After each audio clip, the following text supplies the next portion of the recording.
काफिरों को उनकी औकात जरूर दिखाना। आस्था का मूल्य प्राणों से अधिक होता है लुटेरे।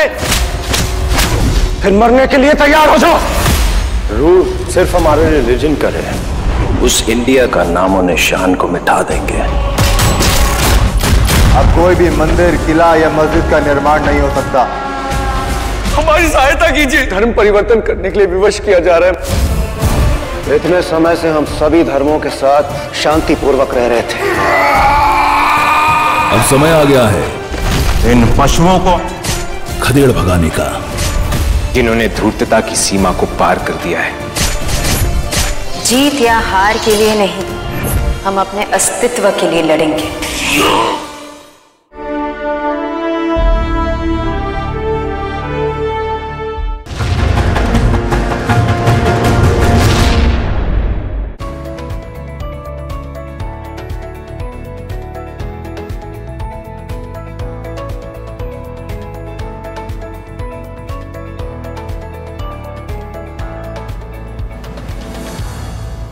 परिंदों को मिलेगी मंजिल एक दिन, ये फैले हुए उनके पर बोलते हैं। वही लोग रहते हैं खामोश अक्सर, ज़माने में जिनके हुनर बोलते हैं। और जनाब, कुछ ऐसे ही सलाहियतमंद, कुछ ऐसे ही हुनरमंद लोगों की कहानियाँ लेकर हम हाजिर हो जाते हैं हर एक हफ्ते और आपको दिखाते हैं हौसलामंद कहानियाँ। तो आज फिर हाजिर हैं हम प्रोग्राम गुड न्यूज़ जज्बा इंडिया के साथ। मैं हूँ रेशमा, मेरा आदाब कबूल करें। तो जनाब, अभी हम आपके साथ बात कर रहे थे कुछ ऐसी शख्सियात की जो दूसरों से हटकर काम करते हैं। तो एक ऐसे ही शख्स हैं जिन्होंने आटे के चोकर से एक शानदार प्लेट भी बनाई है। और ये प्लेट न सिर्फ माहौल की हिफाजत करती है बल्कि प्लास्टिक का मुतबादिल भी है। तो कैसे बनाई इन्होंने ये प्लेट और क्या इनके दिमाग में आया जो उन्होंने आटे के चोकर से एक शानदार प्लेट हमारे सामने लाकर रख दी, और कौन सी कंपनी इन्हें मदद भी कर रही है इतनी सारी प्लेट्स बनाने के लिए। तो चलिए मिलते हैं इन्हीं शख्सियात से और जानते हैं कि किस तरह से ये लोग काम करते हैं और किस तरह से ये शानदार एक स्कीम इनके दिमाग में आई। ये है ककनाट के रहने वाले विनय कुमार बालकृष्णन, जिन्होंने भारत की पहली गेहूं की भूसी पर मबनी प्लेट बनाने वाली कंपनी की शुरुआत की है और खाना खाकर इन थाली और बर्तनों में खाने को मुमकिन बनाया है। पहले विनय मॉरिशस में एक बीमा कंपनी में सीईओ की शक्ल में काम किया करते थे, लेकिन माहौलियाती तहफ्फुज़ के लिए कुछ करने की चाहत ने उन्हें वापस अपने शहर आने पर मजबूर कर दिया।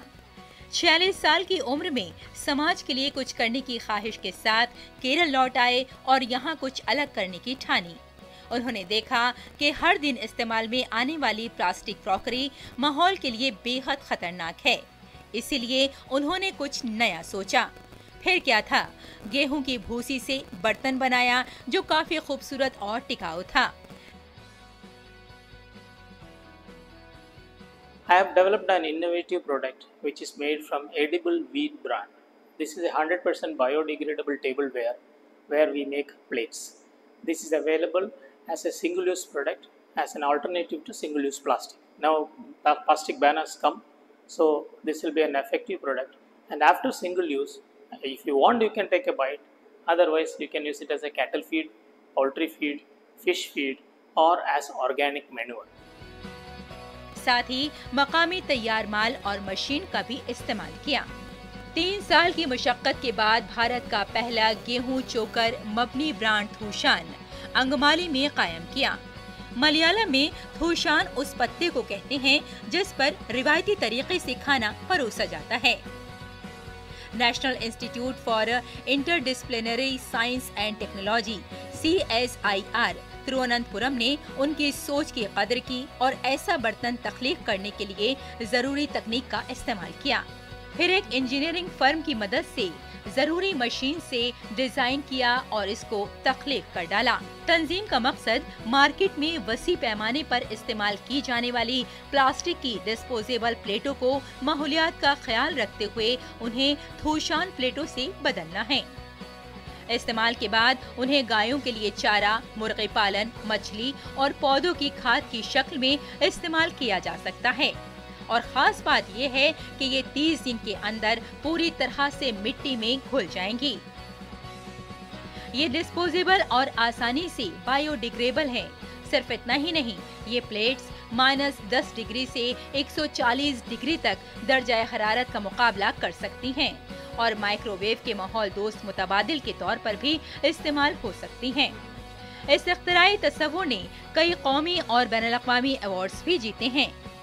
सिंगल यूज प्लास्टिक पर पाबंदी, जिसे आज़ादी के अमृत महोत्सव के एक हिस्से के तौर पर नाफिज किया गया, इसका मकसद भी गैर बायोडिग्रेडेबल मसनूआत के ग्रीन मुतबादिल तलाश करना था। विनय कुमार बालकृष्णन की थूषण इस दिशा में काफी उम्मीद जगाती है। Bureau report, DD news. जो लोग मदद का जज्बा रखते हैं वो कभी ये नहीं सोचते कि उन्हें इंसान की मदद करनी है या फिर किसी जानवर की मदद करनी है।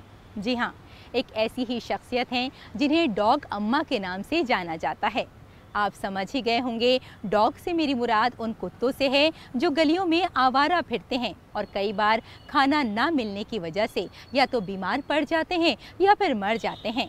लेकिन डॉग अम्मा गरीब होने के बावजूद इन कुत्तों की मदद करती हैं और अब बहुत से हाथ ऐसे हैं जो उनके साथ मिलकर इन कुत्तों की मदद कर रहे हैं। तो आइए आपको मिलवाते हैं डॉग अम्मा से कि इतना खूबसूरत जज्बा उनके पास कैसे आया और किस तरह से वो कुत्तों की मदद करती हैं। ये सरजमीने हिंद है। यहाँ जगह जगह चरिंदों परिंद के बीच रिश्तों की इबारत लिखी हुई मिल जाती है।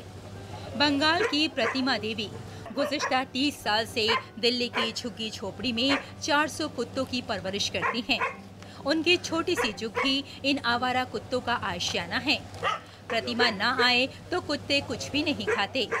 2 साल पहले नगर निगम ने उनकी पनाहगाह को ज़मींदोज़ कर दिया था, मगर फिर भी प्रतिमा डटी हुई हैं। कूड़ा करकट इकट्ठा करती हैं और उसे बेच डालती हैं। सड़क किनारे जमीन पर एक छोटा सा पान का खोखा भी लगाती हैं। इसी से कुत्तों को पालती हैं। यही उनका खानदान है और यही उनकी छोटी सी दुनिया है। अपना बहुत प्यार लगता है इनके साथ। मेरा पूरा ज़िंदगी भर काट गया। मोटामोटी हम इस गांव में था, गांव में भी पालती थी। फिर यहाँ 84 में आई ना, तब से डॉग का काम करते। छोटा सा एक चाय का दुकान था, तब से लगा पड़ा। अभी तो ये अपना परिवार का छोड़ दिया, किंतु इनके नहीं छोड़ा। इनके लिए तो जब तक को खाना अपना हाथ से ना दो तो ये लोग हमारा टका के जमी कहाँ बाहर चल जाएगी, तो ये लोग हमारा इंतजार करते रहते। जब कभी हमारा मालिक आएगी हमको खाना देगी, किंतु अब इनके छोड़ के हम कहीं ना जा पा रही थी। अभी करीब 30 साल पहले दिल्ली आने के बाद प्रतिमा ने शुरुआत में शहर के कुछ घरों में रसोई का काम भी करना शुरू किया। कुछ सालों तक सड़कों पर कूड़ा बीन कर मिले पैसों से गुजारा किया। फिर बाद में उन्होंने साकेत के पीवीआर अनुपम कॉम्प्लेक्स में परचून की दुकान भी शुरू की। तब उन्होंने सड़क पर आवारा कुत्तों को कई बार भूखे और बीमारी से मरते हुए देखा। प्रतिमा को ये देखकर बहुत तकलीफ हुई और वो आसपास के कुत्तों की देखभाल करने लगी। मुश्किल जिंदगी के बाद भी कुत्तों को परेशान नहीं होने देती थी। जाहिर है, एक साथ इतने कुत्तों को देखकर लोग अक्सर डर जाते हैं, लेकिन प्रतिमा देवी की शिद्दत को देखकर कुछ लोग मदद के लिए भी सामने आए हैं। जिस तरह का काम वो कर रही है, उनके साथ अगर हम थोड़ा भी कर ले उनका, तो बहुत मतलब बहुत अच्छा ही लगता है। और वो हमेशा एक स्माइलिंग लेडी यहाँ बैठी रहती है, अपने डॉग्स के साथ घेरी हुई होती है। शाम में अगर आप आओगे और सुबह आओगे, अलग ही नज़ारा दिखता है यहाँ पर। ये सब करना बहुत आसान नहीं था। इसके लिए कई बार उन्हें मकामी लोगों की मुखालफत का भी सामना करना पड़ा।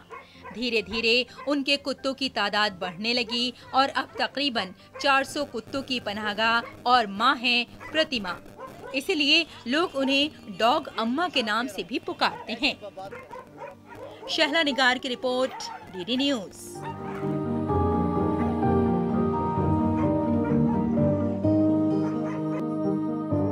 आपने देखा, ये कुत्ते ही अब डॉग अम्मा का परिवार हैं और कह सकते हैं कि अपने सुख से ज़्यादा जो दूसरों के सुख की चिंता करे वही अच्छा मनुष्य होता है, अच्छा इंसान होता है। और डॉग अम्मा की कहानी हमें यही बताती है। कैमरा पर्सन राजेश रिक्की के साथ मैं शहला निगार, दूरदर्शन के लिए। तो जनाब, हौसलामंद कहानियों का ये सिलसिला अभी ऐसे ही जारी और सारी है।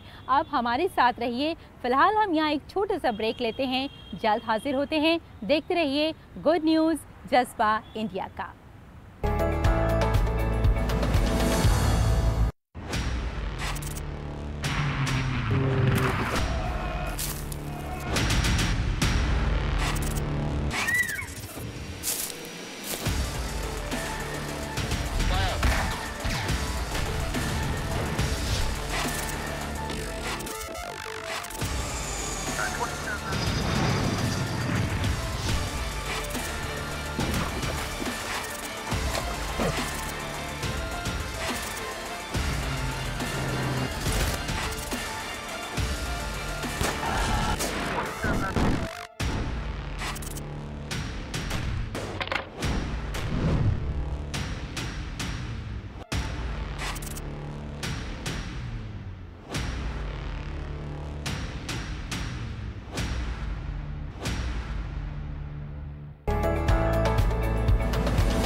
तो देखा आपने डॉग अम्मा किस तरह से कुत्तों की मदद करती हैं।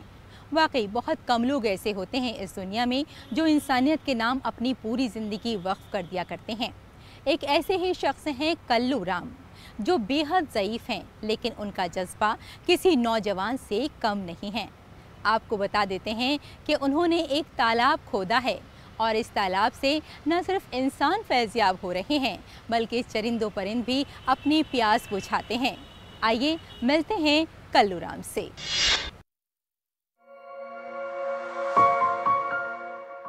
कंधे पर मटका लिए और लोगों की प्यास बुझाते ये हैं हरियाणा के भिवानी चरखी दादरी के गांव अटेला कलां के मुकामी कल्लू राम। उम्र 90 साल, लेकिन जज्बा ऐसा जिसकी चर्चा आज हर तरफ है।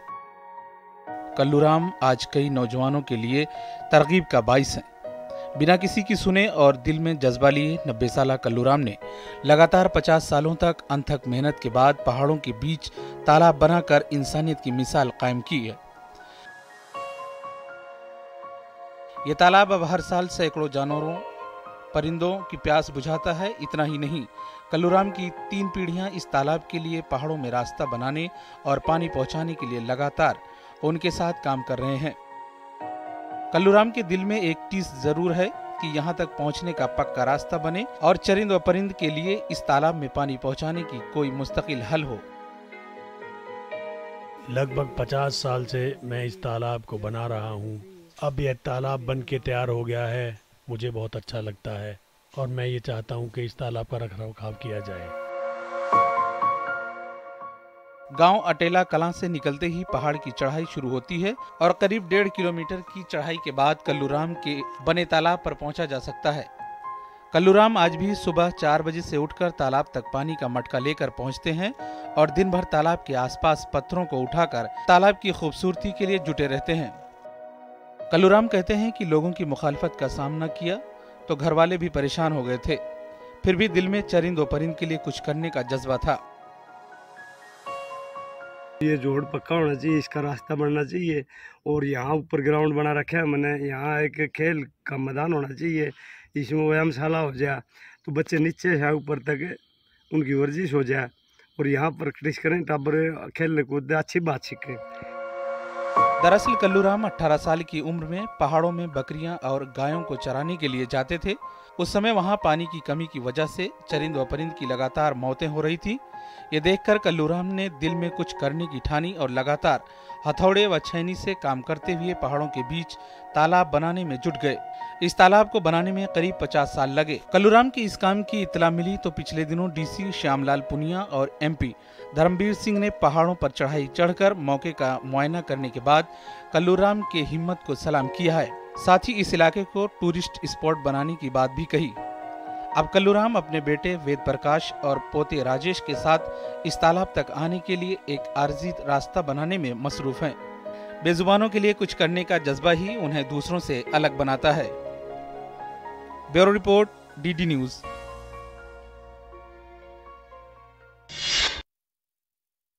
नाजरीन, एक ज़माना था जब ख़वातीन को घर से बाहर निकलने की भी इजाज़त नहीं दी जाती थी, लेकिन वक्त बदला, वक्त के साथ साथ सोच बदली और इसी सोच के साथ ख़वातीन ने बता दिया कि वो कितनी खुद एतमाद हैं और कितनी पुरजोश भी हैं। अपनी अपनी ज़िंदगियों को किस तरह से बदला जा सकता है ये खातून अच्छी तरह से जानती है। एक ऐसी ही खातून हैं शाहीन, जिन्होंने एम्ब्रॉयडरी का काम शुरू किया, सिलाई कढ़ाई का काम शुरू किया। न सिर्फ अपनी ज़िंदगी को बदला, अपने घर के हालात बदले, बल्कि आसपास की जो लड़कियां थीं उनको रोज़गार भी दिया और उनकी ज़िंदगियों में भी बदलाव ले आईं। कैसी है उनकी ये कहानी, आइए उन्हीं की ज़बानी जानते हैं। पहाड़ों के बीच हरियाली से भरपूर जन्नत कहे जाने वाले जम्मू कश्मीर के राजौरी जिले का पालम गांव, दूर दराज इलाके में बसे इस गांव में शाहीन अख्तर पिछले 9 साल से अपना सिलाई कढ़ाई का सेंटर चला रही हैं। शाहीन अख्तर रिवायती लिबास के अलावा डिजाइनर ड्रेस, कुशन, रुमाल जैसी तमाम चीजें तैयार करती हैं। इसी से बच्चों की पढ़ाई और घर का पूरा खर्च चलता है। मैं इसी काम से सारा अपना खर्च कर रही हूँ, घर का भी कर रही हूँ, बच्चियों को भी पढ़ा रही हूँ। इसी काम से ही अच्छा काम चलता है मेरा। बड़े लोग आते हैं मेरे पास, काम ड्रेस बनवाने आते हैं, ये कुशन वगैरह भी लेते हैं। बहुत सारी डिमांड आती है कुशन के लिए, ड्रेस के लिए, पसंद करते हैं लोग काम। शाहीन अपने हैंडीक्राफ्ट ट्रेनिंग सेंटर के तहत कई खवातीन और लड़कियों को ट्रेनिंग दे रही हैं ताकि वो बाइख्तियार बन सकें। उनके हैंडीक्राफ्ट सेंटर में गरीब खवातीन और स्कूल छोड़ने वाली लड़कियों को मुफ्त ट्रेनिंग दी जाती है, जो आगे चलकर अपना काम शुरू भी कर रही हैं और पैसा कमा रही हैं। शाहीन 25 से अधिक लड़कियों को फैशन डिजाइनिंग, कटिंग, टेलरिंग और दस्तकारी की तरबियत दे रही हैं। वो चाहती हैं कि लड़कियां यहाँ अपने पैरों पर खड़ी हो जाएं। लड़कियों के लिए यही मैसेज है कि वो ऐसे घर में ना बैठें, तो निकले, अपना कुछ काम करें, वो भी काम सीखें, काम करें, ताकि वो भी अपने बलबूते पे खड़ी हो जाए, किसी के ऊपर डिपेंड ना हो। जम्मू कश्मीर में अब भी कई इलाके ऐसे हैं जहां खवातीन को महदूद वक्त तक के लिए बाहर रहने की इजाजत है, लेकिन शाहीन जैसी खवातीन अपनी मेहनत और लगन के बल पर इन बंदिशों को तोड़ रही हैं, समाज को एक नई समत दे रही हैं। Bureau report, DD news. जो आला ज़र्फ होते हैं हमेशा झुक के मिलते हैं, सुराही सर निगू होकर भरा करती है पैमाने। जी हाँ, इंसान अगर ये जज्बा रखता है तो समझ लीजिए कि इंसानियत को फ़रोग़ हासिल होना ही है और एक नया समाज हमारे सामने होगा। कुछ ऐसी ही शानदार कहानियों के साथ हम रहेंगे आपके साथ। आप देखते रहिए गुड न्यूज़ जज्बा इंडिया का।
और आइए अब आपको लिए चलते हैं एक ऐसे कैफ़े में जहां सुनने और बोलने की सलाहियत से महरूम लोग काम कर रहे हैं।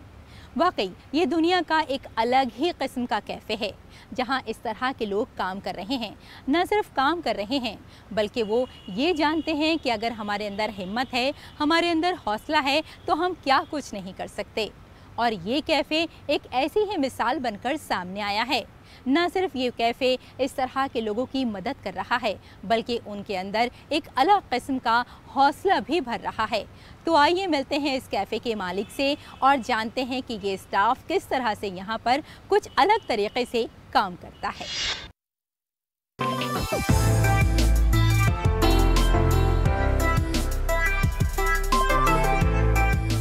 आगरा में ताजमहल से चंद किलोमीटर की दूरी पर ये कैफे है ब्रेड एंड माइम कैफे।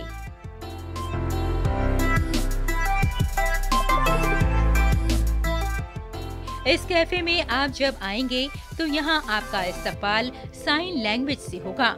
इससे आगे आप किसी से कुछ पूछें, उससे पहले यहाँ लगे इस बोर्ड से आपको ये पता लग जाएगा कि यहाँ का कुछ स्टाफ बोलने और सुनने से महरूम है।